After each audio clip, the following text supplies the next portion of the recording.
Bringing up children. God embodies us on the earth so that we could learn divinity here, in this school called Earth, where God is the teacher. This study is threefold. We study love, wisdom, and power. We study here under His guidance, invisible in the beginning, which later becomes evident. There are theoretical and practical lessons in this school. The theoretical ones consist in studying the will of God through reading books and by other means. Bringing up children is one of the practical subjects. In the beginning, children need to be taught elementary things, speaking, walking, rejoicing, etc. But as children grow up, parents should try to teach them many skills and make them as broad-minded as possible. They should teach them how to ride a bicycle, how to run, how to swim, how to pitch a tent, how to make a fire, how to sing, how to draw, how to play various games, and so on. Let them watch TV so that they can get to know people in different parts of the planet and the diversity of their religious quests. All this will prove useful to them in the future and will allow them to solve problems of the adult life. One can work for the evolution of the universal consciousness by bringing up not only children from one's flesh and blood, but also many other children. We all are children of one God. We all are one family. One has to learn to treat other people's children as one's own. By living this way, we will learn to expand our love and to treat people the way God does. We will learn divine love.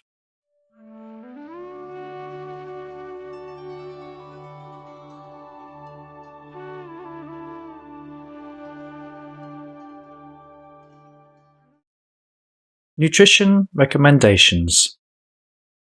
God once gave people principles of nutrition through a prophet.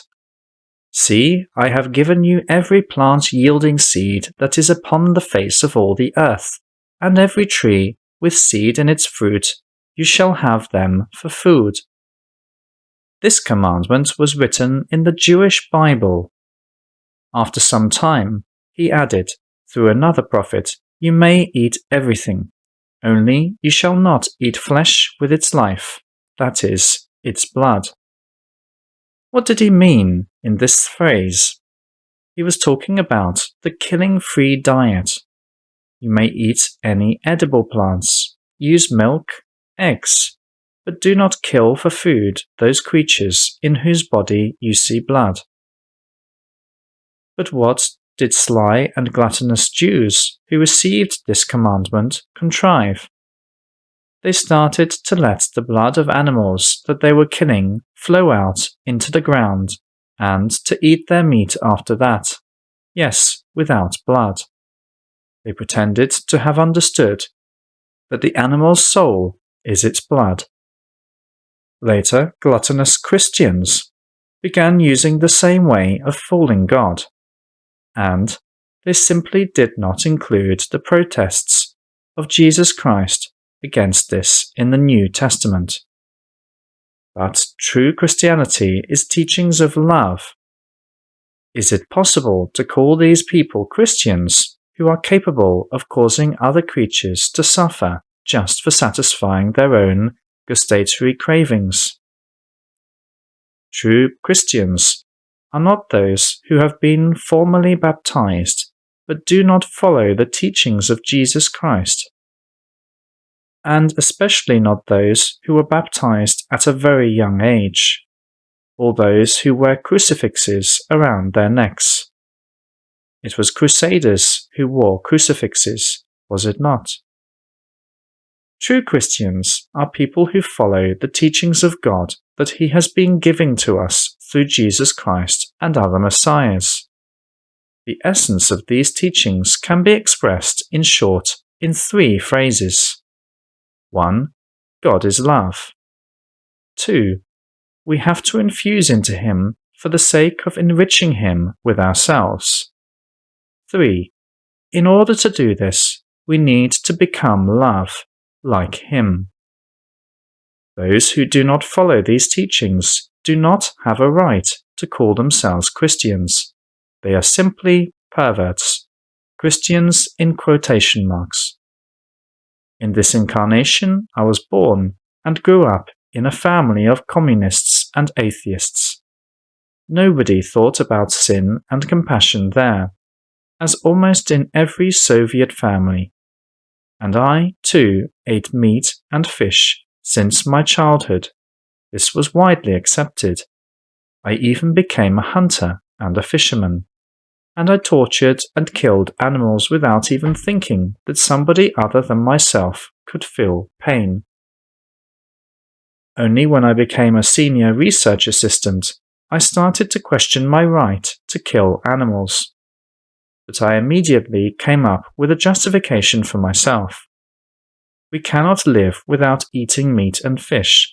Therefore, I have an objective right to procure this kind of food for myself without any assistance from anyone else, since I can and I know how to do it. But then there was this incident. Once I came up to a lakeside and flushed a duck family, a mother duck, and about 10 ducklings which could not fly yet. They swam away from the shore heading towards an island 50 meters away. They swam in a tight group close to one another.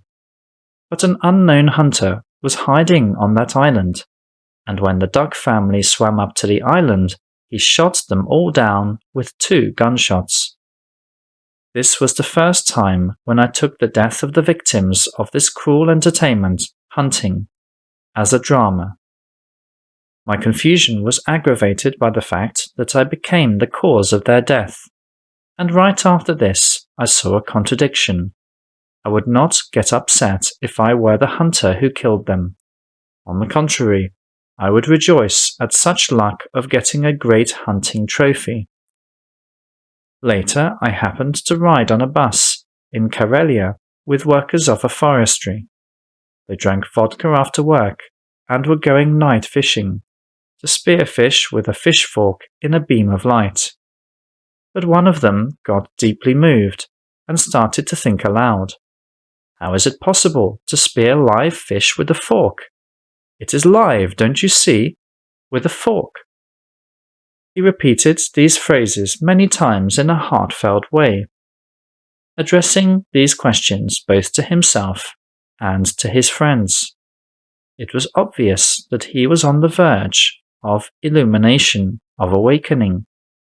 But his friends just smiled at him slightly without saying anything. This happens if one has drunk a bit too much.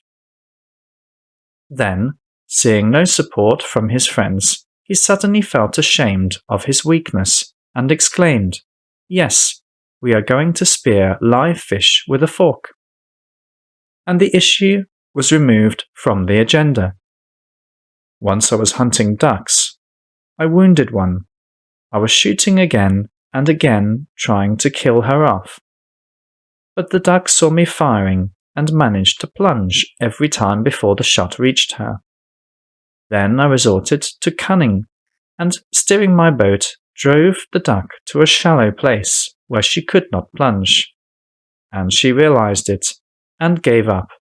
I was shooting at her again and again. And every time her little body got pierced with the leaden hail. Severely wounded, with her wings broken, she cried from terror and pain, unable to escape. Her screams, as perhaps the screams of all those innocent creatures, which get cruelly killed, sounded like this. "What for? I did not do anything bad to you, or to anybody else. Have mercy. Why are you causing me such terrible pain?" But I rode up closer and closer, and kept aiming and shooting, but she just would not die. and only after I got next to her I shot her head off.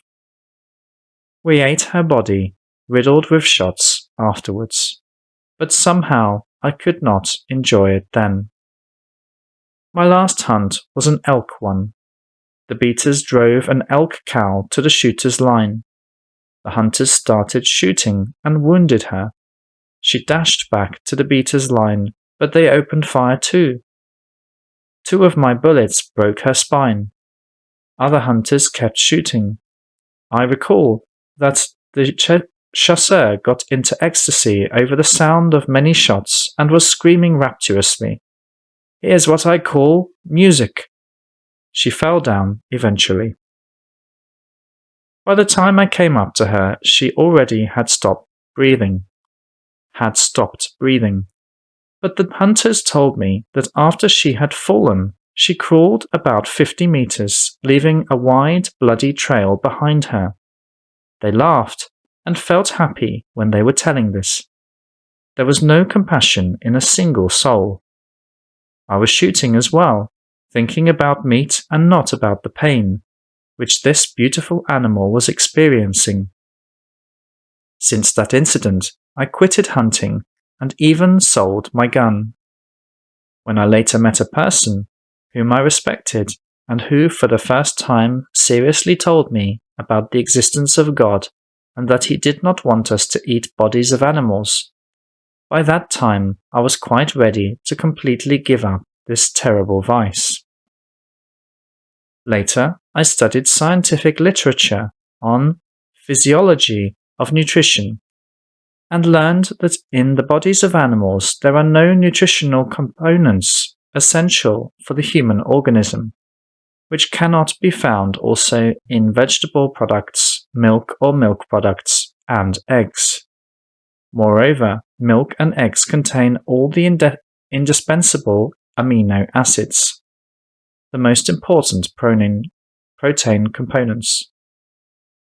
I came to the conclusion that eating meat and fish is not at all a necessity, but a striking manifestation of the human vice of gluttony, of the desire to satisfy one's gustatory whims regardless of the fact that others have to suffer pain and to die for that. And let no one seek an excuse like this. "I do not kill anyone, they do, I just eat the meat." No, we are those for whom they kill. We participate in this killing of innocent creatures, which have been embodied not for us to kill them at all, but in order to undergo the next stages of their evolution in the bodies that were granted to them by God. The souls that live in those bodies are just like us, only younger.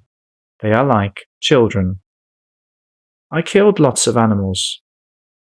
From my childhood, I was taught to bait live worms onto a fishhook.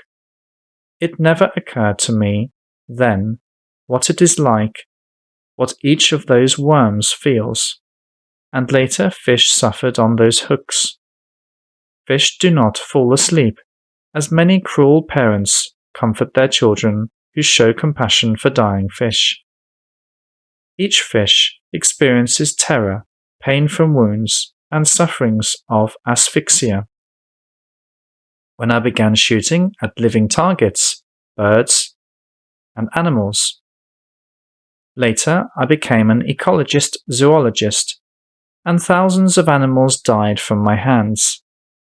This time, I did not kill them for food, but for purposes of scientific research. Later, working in the medicine field, I used to cut and kill rats and rabbits, these gentle, lovely animals. When awakening finally came to me, I suddenly realized all their pain. I repented and asked them for forgiveness, but apparently I did not suffer all their pain through in my repentance.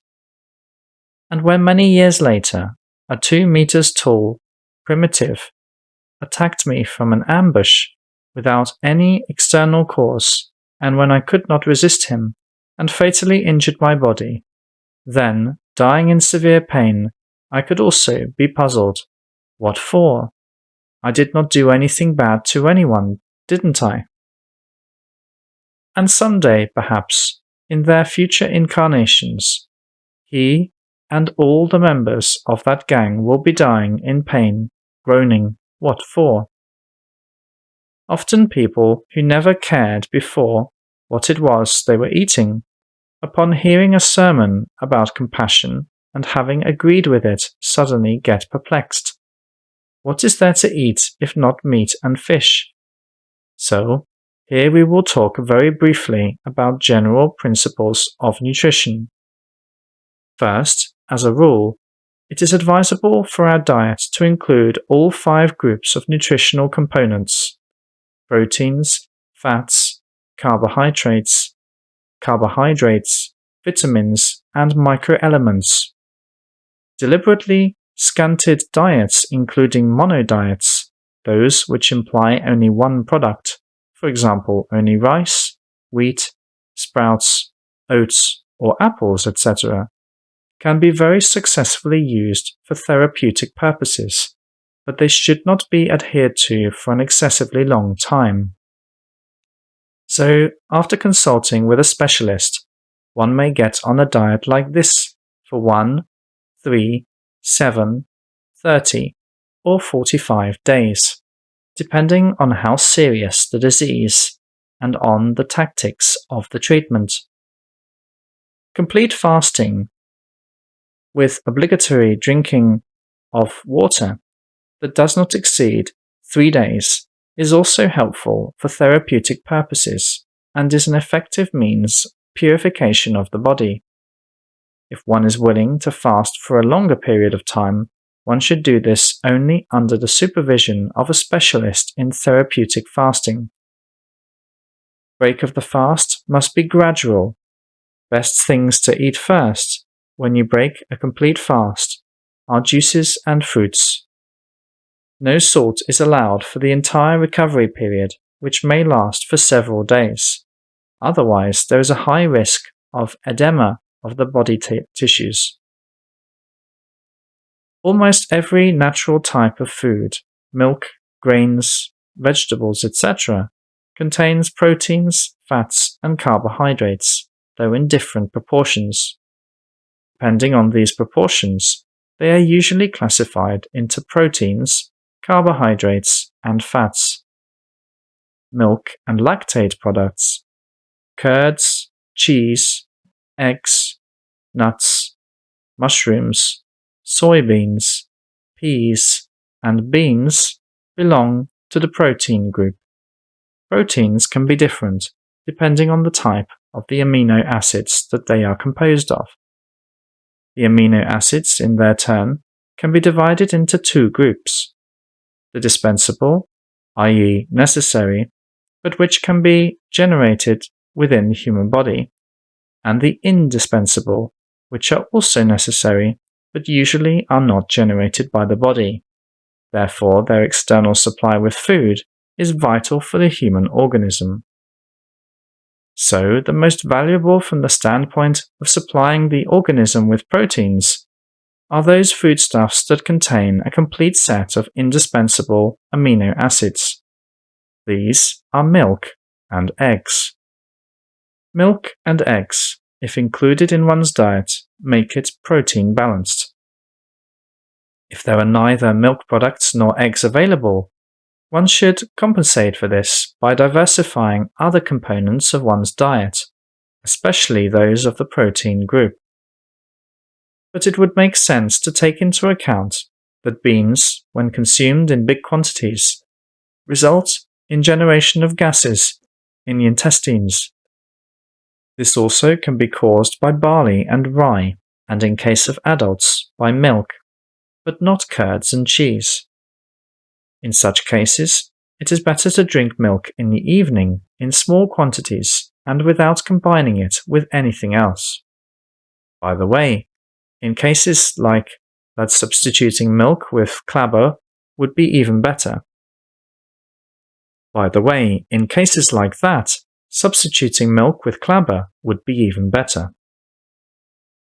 Gases form also as a result of combining large quantities of protein or fat food with sweets. One should not eat eggs and fat food before going to bed at night. These products remain in the stomach for a long time, but during a night's sleep the digestion process in the stomach slows down, in contrast to that in the intestines. Food can stay undigested in the stomach for the whole night, which causes the multiplication of microbes in it and inflammation of the stomach walls first and then of the walls of the intestines. Let us discuss also two issues in regard to eating eggs. First, there is a postulate that we should not eat eggs for ethical reasons, since chickens could hatch out of them. But chickens can in no way be hatched from the eggs which were laid by battery farm hens. The point is that domestic hen is a unique biological species bred through a selection process, which lays eggs without being impregnated by a cock. Chicken cannot hatch out of these eggs. At battery farms, cocks and hens are brought together only for making those eggs that would go to incubators for subsequent hatching of chickens. But it would not make sense not to eat even impregnated eggs, since there is no embryo in a non-incubated egg. Therefore, it has no embodied soul. Such eggs can feel neither fear nor pain when fried or boiled. Eggs that we eat are merely ovules. But if we are to spare all ovules, how much more we should grieve over dying human ones, since every menstruation is a sign of the lost opportunity of a human being to be born. Does not it follow from this line of reasoning that all women should be constantly pregnant in order to save all ovules from dying unnecessarily? Joking. The second objection against eating eggs comes from the physiologists. Eating eggs, they say, inevitably causes atherosclerosis, since eggs contain great amounts of cholesterol. Since I participated as a laboratory assistant in the experiments on rats conducted under the supervision of academician N.N. Anichkov, the experiments that subsequently allowed him to produce an anathema against eggs allowed him to pronounce an anathema against eggs. I myself then, with my own hands, was making atherosclerosis in those rats. However, they were fed not with eggs, but with pure cholesterol powder mixed with oil, and the doses of that chemically pure cholesterol were quite impressive compared to the weight of the rat's body. They measured grams per one intake several times a day, and this is for a small rat. Of course, the rats developed atherosclerosis, but the doses of cholesterol were exceeded by millions of times, as compared to those contained in several eggs a day for a human being. In reality, cholesterol is quite an important substance for the human organism, since it serves as a material from which all sex hormones, both male and female, are formed. Cholesterol gets generated within human bodies as well, and its high concentrations can be found not only in eggs, but also in the bodies of animals, especially in the liver, brain, and fat tissues. But in order to identify the cause of atherosclerosis, one should start with finding out first whether those people who adhere to the killing-free diet suffer from it. Fats can be of vegetable and of animal origin. The latter include both butter and fats obtained from corpses of killed animals. Scientists say that consumption of fats significantly increases risk of cancer, but we need to know that, for butter, this is not true. Both vegetable oils and butter are good for people. The former contains vitamin E, among other things, and can dissolve cholesterol deposits, if any. Butter is rich in vitamins A and D. It is better to use butter for frying and heating of food, since all oils get oxidized when heated in presence of oxygen, forming harmful substances. The more liquid the oil is, the quicker it gets oxidized. There are also margarines, which represent mixes of various oils. If someone wants to use them, it would be better to read the list of ingredients on the package first. All vegetables, fruits, berries, cereals, greens, jam, honey belong to the group of carbohydrates. All bodies of plants and grains are rich in fiber, which is important for proper functioning of the intestines, and in vitamins, especially of the C and B groups. Sugars, among other things, provide the body with energy that is easily assimilable. It is currently widely known that bread is a source of the necessary vitamins of the B group. But it is important to know that bread made of high-grade flour contains almost no vitamins of this group, as well as almost no proteins. Bread made of coarse grinded grains, or with bran added, is a much healthier food. The same can be said about rice. Unpolished rice is rich of the vitamins of the B group and in protein. As for vitamins, we have discussed them enough already. I will just add that if we didn't drink milk and eat eggs, vegetable oil, butter, carrots, greens, fresh fruit, and berries, then we provide our bodies with all necessary vitamins. In case one doubts it, or if there are special medical indications, one can buy polyvitamins, or specific combinations of them in a drugstore according to a physician's recommendations. Vitamin C is worth special attention. It is important for the resistance power of the organism. In particular, it helps in curing catarrhal diseases. But it is not heat resistant. This is why herb, fir needle, or hip brews should be made without bringing the water to a boil. Garlic and nettle contain great amounts of vitamin C. We provide necessary microelements to our bodies when our menu is diversified to include milk, mushrooms, and many other kinds of foodstuff. But the best source of microelements, which contains a full set of them, is sea kale, laminaria. It is sold in many grocery stores either canned or dried. The latter is also sold in drugstores. One can simply add seawater or sea salt to food. Lives of those who love and know nature not only are full of beauty, healthier, and more efficient in terms of spiritual growth, but also require less money. A true nature lover will always store up jam and self-made flower honey and dry up delicious herbs for using in place of tea for the winter. But the most useful thing to store is, of course, mushrooms. Fried or boiled mushrooms are very delicious, but they are hard to digest since the membranes of their cells are not easy to destroy for our peptic enzymes.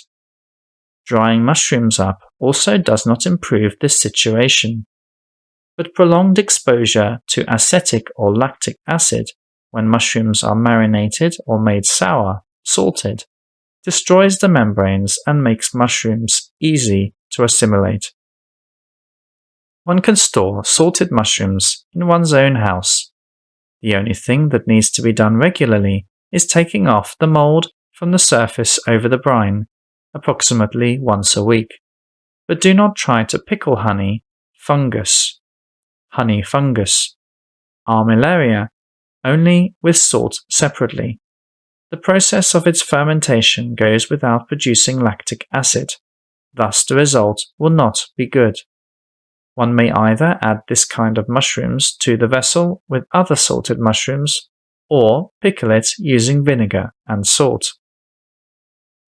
The most important thing about correct nutrition is adherence to the fundamental ethical principle of not harming. Only those who have developed compassion for the pain of other living beings can make progress on the spiritual path, for God will not get close to his abode. For God will let get close to his abode only those who become embodiments of the principle of love. The divine teacher Huang Di taught this way of life in ancient China. The most important thing about correct nutrition is adherence to the fundamental ethical principle of not harming. Only those who have developed compassion for the pain of other living beings can make progress on the spiritual path, for God will let get close to his abode only those who become embodiments of the principle of love. The divine teacher Huang Di taught this way of life in ancient China. Pythagoras, Gautama Buddha, and then Jesus Christ taught the same. Jesus made several exceptions only when he talked to fishermen and to crowds of common people, when he was feeding them with bodies of fish. Nowadays, God is teaching the same through Babaji and Sathya Sai Baba. This opinion of God seemingly contradicts to his words in the Quran. But we should keep in mind that during the first years of the establishment of Islam, which were marked with a continuous state of war, the situation was not appropriate for introducing new nutrition habits among cattle breeders and desert inhabitants. God, who guided Prophet Muhammad at that time, had another purpose: to establish a monotheistic faith in that region of the earth. And only after Islam had been established and accepted by people, Muslims were presented with an opportunity to think about the ethical aspect of their nutrition. If one ignores the ethical aspect of nutrition, then one becomes subject to special mechanisms created by God that make for the development of diseases. Deposits of salts of uric acid, of which meat and fish dishes are the major sources, start to form gradually in the blood vessels, in the skin, and in the cartilaginous tissues. This disease is called gout. Among its symptoms, there are memory failure, headaches, disturbed sleep, sexual malfunction, and muscle and joint pain, and an urgent need to eliminate the states of discomfort of the brain provokes smoking and alcoholism. Energy aspect of such nutrition should be considered as well. The chakras and meridians get contaminated with the energies of dead bodies, and this causes disorders of bioenergetic supply of multiple organs and contributes to the development of cancer. The same energies adversely affect the organs of digestion, thus acute and chronic inflammations and ulcers develop. This also provokes the development of aggressiveness in people. Their energy of the consciousness coarsens, and they become incapable of attaining subtle states. The well-known postulate that meat and fish are the only sources of necessary proteins, as we have discussed above, is absolutely invalid, and those who defend it only demonstrate their ignorance in medical issues. The complete set of amino acids, the elements of proteins, necessary for the human organism, is found in milk and eggs. The best testimony to the correctness and adequacy of the killing-free nutrition is the dramatic improvement of health and disappearance of diseases in those who switched to this type of diet. In addition to this, their ability to perform various kinds of activities increases. I want to note also that people who eat bodies of killed animals to satisfy their gluttonous habits should be aware that the time may come for them to experience their own pain. This is the way God teaches us love. This is the law of karma in action. Those who disregard the pain of others have to learn compassion through their own pain, experiencing it themselves. The ethically correct behavior in regard to the pure foodstuff, plants, milk, and milk products, and eggs, is to use them sparingly and with respect. They should not die in vain. One should avoid using too much salt as well as drinking alcohol, which by no means contributes to attaining perfection. Also, to restrain from excessive consumption of caffeine-containing drinks, coffee, cacao, tea, etc., and from frying food using vegetable oils. And of course, under no circumstances should one drink urine, which has become quite popular foodstuff in Russia recently.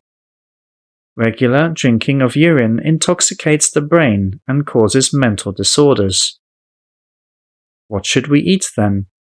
What is the best diet for one and for one's whole family? Of course, everyone has their own tastes and nutritional habits. The set of the 4 basic products, rice, mushrooms, eggs, and tomatoes, fresh or as various sauces, ketchups, or pulp, became the basis of my nutrition. In addition to these, I use mayonnaise, greens, potatoes, carrots, wheat bread, jam, berries, butter, vegetable oil, cheese, and others. This type of diet is satiating and provides a sufficient amount of energy for any kind of work, including meditation. Only at the last stages of my spiritual ascent, I had to give up eggs. The energy derived from them was not favorable for settling down in the abode of the Creator. And the last piece of advice: we should not think about food too much. Upon eliminating vicious nutrition habits, you should establish a new thinking algorithm. And think about God and your path to Him, including your service to Him. Beware of repeating the mistake which so many people have made by focusing all their attention only on nutritional rules and forgetting about more important things.